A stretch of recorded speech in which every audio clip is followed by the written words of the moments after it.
Hey there, YouTube. It's Kurt here. Today we're going to take a look at Ash Blossom and Enjoy Spring. I just want to thank everybody that's been tuning into my videos recently, especially with the Zombie Shadow build. I had a lot of fun doing weird builds like that. If you have any suggestions, just throw them my way.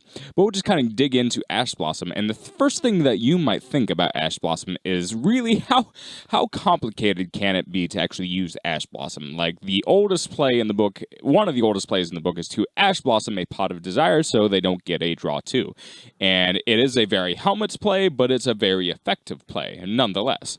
And the thing is, I kind of hate Ash Blossom just because it is, if you look on YGO Scope and a lot of deck lists, in official play, it is probably the single most used card in the game, period.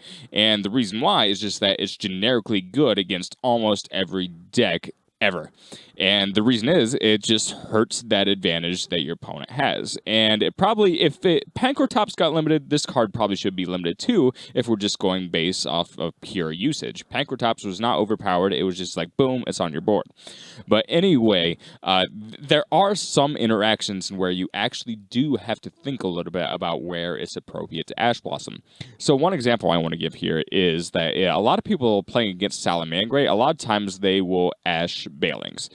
And the thing is, a lot of people do not understand every meta deck and what primarily makes it function and what interrupts your plays.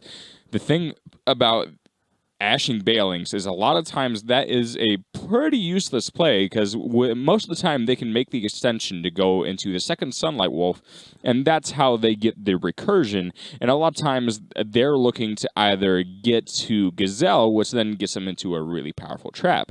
So most of the time you don't want to ash the Balings for them to not get the field spell. You want to ash the effective Gazelle to send something to graveyard.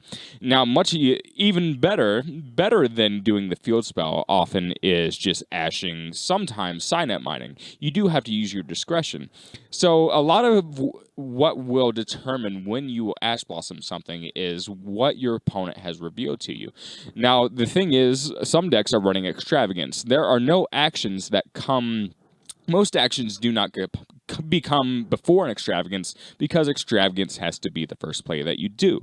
So a lot of times, yes, if you ash the Extravagance, that is a good play because in today's game, the difference between 4 and 6 cards is almost, it is measurable in some way, but it's almost immeasurable because individual cards are just so powerful. So hand size of 4, the difference between that and 6, it's not just percentage. It's just like most Yu-Gi-Oh players will tell you that is a game-breaking difference. Most decks can't do all that much with 4 cards.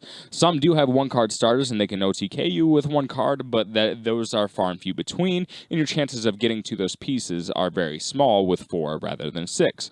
That should go without saying. But now, if we get to a deck with like Salamangreat, which I'm still using as an example here, if your opponent's first action is Signet Mining, and it's game 3, and you kind of know what their build is running, well, part of it depends on what they pitch to grave. If they pitch something that you don't think they would normally pitch to grave, then you might actually want to choke them there and Ash Blossom that Signet Mining. And the reason why is when you're looking at, when you're playing Yu-Gi-Oh! And you're going second, what you should not be doing is shuffling and looking at all 5 cards in your hand. You should do a brief look at all 5 cards in your hand. Make sure your opponent doesn't get past their draw phase, which they do technically have one, without you saying, okay, pretend that you might have something, take 30 seconds to look to see what you have, and then, after determining what you have, put your hand down and look at your opponent's face. That is what you should be doing because you can gain a little bit of insight as to how good or bad their hand might be. Really, really good players will probably keep it secret. Good players won't give you any information with their eye movements or with their expressions as to what kind of hand they have. So with that in mind, any sort of like weird looks that they give can give you really good information of whether they bricked or not. If they bricked, if they're kind of giving a sour look, and they didn't really do that in previous games, well, if you ash the sign at mining, you're probably just readily encouraging that brick to stay in place. Whereas if they pitch something that's kind of inconsequential, if they pitch something like Sunlight Wolf, well, it's possible that they didn't really brick. They also might have debug in hand. It's really, really hard to tell. Maybe they're trying to bait it. These are all possibilities. So in some cases, you do kind of have to read your opponent. But there are go-to scenarios where most of the time I'm probably going to ash the effective Gazelle to send a trap to grave, because that's the most powerful thing in the deck.